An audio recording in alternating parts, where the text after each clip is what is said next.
Praise the lord. దేవుని నామానికి మహిమ కలుగును గాక. ఈరోజు దేవుని వాక్యాన్ని మనము చదువుకుందాము. పేదలను కనికరించుడి. మనము చర్చికి వెళ్తే సరిపోదు, ప్రార్థన చేస్తే సరిపోదు, వాక్యం వింటే సరిపోదు, పాటలు పాడితే సరిపోదు. మరేం చేయాలి అంటే భక్తి కలిగిన ప్రతి క్రైస్తవుడు చేయవలసిన ఒక గొప్ప కార్యం ఉంది. ఏంటయ్యానంటే సామెతల గ్రంథము 28వ అధ్యాయము 27వ వచనాన్ని చదివితే, పేదలకిచ్చువానికి లేమి కలగదు. పేదలకు మనము కొంచెం మనకున్న దాంట్లో సహాయం చేస్తే మనకంట లేమి, కరువు రాదు. మనకు పేదలంగా ఉండవు, మనం లేమి ఉండదు, ఇంట్లో కొరతలు ఉండవు. ఎవరికి సహాయం చేస్తే? పేదలకు సహాయం చేస్తే. కొరత లేకుండానే దేవుడు ముందుకు మనలను నడిపిస్తాడు. చూడండి ప్రియమైన దేవుని బిడ్డలారా, మనము ఎలా ఉండాలని దేవుడు కోరుకుంటున్నారంటే, ఆయన బిడ్డలమైన మనము ఎలా ఉండాలని కోరుకుంటున్నాడంటే, పేదలకు ఇచ్చేవారిగా. మనల్ని బలపరిచాడంటే, మనల్ని ఆశీర్వదించాడంటే, మన ఎదుట బలహీనులు, మన ఎదుట పేదవాళ్ళు మన ఎదుట ఉన్నప్పుడు వానికి సహాయం చేయటానికి నిన్ను దేవుడు ఆశీర్వదించాడు. రెండోది చూస్తే, పేదలను కనికరించువాడు యెహోవాకు అప్పిచ్చువాడు. కనికరం మనకు, చూడండి, మనలో కనికరం అనే మనసు ఉండాలి. పేదలను కనికరించే ఆ కనికరం కలిగిన మనస్సు ఎవరికైతే ఉంటుందో అట్టివారంట పేదలకి కనికరించినప్పుడు యెహోవాకే అప్పిస్తున్నట్లట. సృష్టికర్త అయిన దేవుని దగ్గర మనము ధనాన్ని ఎక్కడ? పరలోకమందు దాచుకుంటున్నాం. మనం అనుకుంటున్నాం, మరి వీళ్ళకి సహాయం చేస్తున్నాను, నాకేం లాభం అని అనుకోవచ్చు. దేవుని వాక్యం ఏం సెలవిస్తుందంటే, పేదలను కనికరించేవాడు యెహోవాకు అప్పిస్తున్నాడు, పరలోకమందు ధనాన్ని దాచిపెట్టుకుంటున్నాడు. పరలోకమందు వాని ఫలము రేపుడు దినాన వాని ఫలము వానికి దేవుడు దయచేస్తాడని వాగ్దానం చేస్తున్నాడు, తెలియపరుస్తున్నాడు. ఇంకా చూస్తే, పేదలను ఎక్కిరించువాడు వారి సృష్టికర్తను నిందించువాడు. ఒకవేళ పేదలను చూసినప్పుడు నీవు ఎగతాళి చేస్తున్నావేమో, నీవు వాళ్ళని కించపరుస్తున్నావేమో, నీవు వాళ్ళని చూసి వీళ్ళెంతలే అనుకుంటున్నావేమో, అయితే వాళ్ళని అలాగా నువ్వు మాట్లాడుతున్నావే.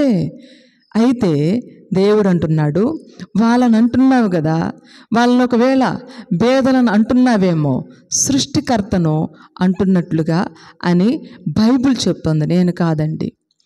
బైబిల్ గ్రంథం చెప్తుంది. పేదలను చూడండి, ఎక్కిరించువాడు సృష్టికర్తనే ఏం చేస్తున్నాడు? సృష్టికర్తను నిందిస్తున్నాడట. మనము ఒకవేళ పేదవాళ్ళని చూసినప్పుడు అసహించుకుంటామేమో, వారిని ఎగతాళి చేస్తామేమో, చేయవద్దు. ప్రియ దేవుని బిడ్డలారా, వారిని చూస్తే నీకు వీలైతే వారికి సహాయం చేయి, ప్రార్థన చేయి. ఇంకా నీకున్న దాంట్లో ఏదైనా ఉంటే వాళ్ళకి తీసుకొని కొంచెం పట్టేడంత ఆహారం పెట్టు. అప్పుడు నీకు ఫలం, మంచి ఫలం కలుగుతుంది. అలా ఉండాలని దేవుడు కోరుకుంటున్నాడు. ఇంకా మనం చూస్తే, పేదలను సేద్యపరచు క్రొత్త భూమి విస్తారముగా పండును. పేదలు సేద్యపరచు క్రొత్త భూమి విస్తారముగా పండుతుంది. సామెతల గ్రంథము 13వ అధ్యాయము 23వ వచనంలో, పేదలంట సేద్యపరుస్తే అది క్రొత్త భూమిగా ఉంటుందట, అది విస్తారంగా పంటనిస్తుందంట. దీని సారాంశం ఏంటి అని అంటే, ఈలోకపరముగా పేదలు కావచ్చు, పరలోకమందు క్రొత్త ఆకాశం, క్రొత్త భూమి, ఆ రాజ్యంలో ఉన్నప్పుడు మనము విస్తారముగా ఆయన కృపను, ఆయన ఆశీర్వాదాన్ని పొందుకుంటాం. ఈ లోకపరంగా ధనవంతుడు బేదలాజరు మనం చూసినప్పుడు బేదలాజరు ఈ లోకంలో చాలా భేదవాడిగా కనబడవచ్చు. అయితే అతడు మంచి సత్క్రియలతో, నీతితో, యథార్థతతో అతడి లోకంలో బ్రతికిన ఆ బ్రతుకు ఇక లోకంలో వేసిన విత్తనం అది రేపటి దినాన పరలోకమందు క్రొత్త భూమిలో పడి అది క్రొత్త భూమిలో విస్తారంగా పంటను కలుగజేస్తుందంట. అంటే అక్కడ నీవు దీవించబడతావు. విస్తారముగా నీ మంచి సత్ప్రవర్తన ఆ రాజ్యంలో బహుగా ఫలిస్తుంది అని అక్కడ దేవుడు తెలియపరుస్తున్నాడు. ఇంకా చూస్తే బేదలను కటాక్షించువాడు ధన్యుడు. ప్రియ దేవుని బిడలారా, మనము ధన్యులుగా మార్చబడాలి అంటే బేదవారికి కటాక్షించాలి, వారి మీద కటాక్షం చూపాలి. ప్రియ దేవుని బిడలారా, అహశ్వరోషు దీనురాలైన బేదరాలైన ఎస్తేరును కటాక్షించాడు, అందుకే ధన్యుడిగా మార్చబడ్డాడు. ఎంత గొప్ప ఆధిక్యతో చూడండి. మరి అలాగే కాకుండా వృద్ధేకైను కూడా కటాక్షించాడు. ఎంత ధన్యత మరి అహశ్వరోషుకు వచ్చిందో చూడండి. బేదరాలైన ఎస్తేరును కటాక్షించినప్పుడు చూడండి 127 దేశాలు ప్రజలందరూ కూడా వారిని ధన్యులు అన్నారు. ఆమేన్, హల్లెలూయా. ఇంకా మనం చూస్తే ప్రియ దేవుని బిడలారా, బేదలను కటాక్షిస్తే ఆపత్కాలమందు యెహోవా మనలను కాపాడతాడంట. మనం ఈ లోకమందు బేదవారికి అదే అంటారు, నువ్వు పుణ్యం చేస్తే నీకు పుణ్యం కలుగుతుందమ్మా, పుణ్యం కలుగుతుంది అని అంటారు. అలాగనే మరి ఇక్కడ బేదలను కటాక్షిస్తే ఆపత్కాలమందు అలాగా తబిత ఆమె మరణించిన తర్వాత ఆమె మరణించకముందు ఏం చేసిందంటే బేదలను కటాక్షించింది, బేదలను ఆదరించింది, బేదలకు ఆమె సహాయం చేసింది.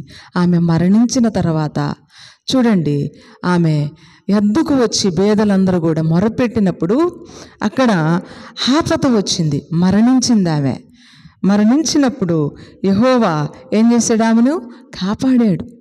కారణం ఏంటి? బేదలను ఆమె కటాక్షించింది కనుక ఆపత్కాలంలో తబితాను ప్రియ దేవుని బిడలారా తిరిగి మరలా ఆమెను మరణించిన ఆమెను బ్రతికించాడు. ఎంత గొప్ప భాగ్యమో చూడండి. నీవు నేను మనందరము కూడా ఇటువంటి గొప్ప అనుభవాలు కలిగి ముందుకు సాగిపోయినప్పుడు ఇటువంటి గొప్ప కటాక్షమును ఆశీర్వాదమును వర్ధిల్లుతాము. ఇంకా మనము ఆపదలో మనము రక్షించబడతాము. మనం ఇంకా చూస్తే ప్రియ దేవుని బిడలారా ఇటువంటి గొప్ప అనుభవాలతో దేవుడు మనలను నడిపిస్తాడు. ముందుకు మరి నడిపించబడునుగాక మన విశ్వాస జీవితం. దేవుడి కొద్ది వాక్యం దీవించునుగాక. Praise the Lord. హల్లెలూయా.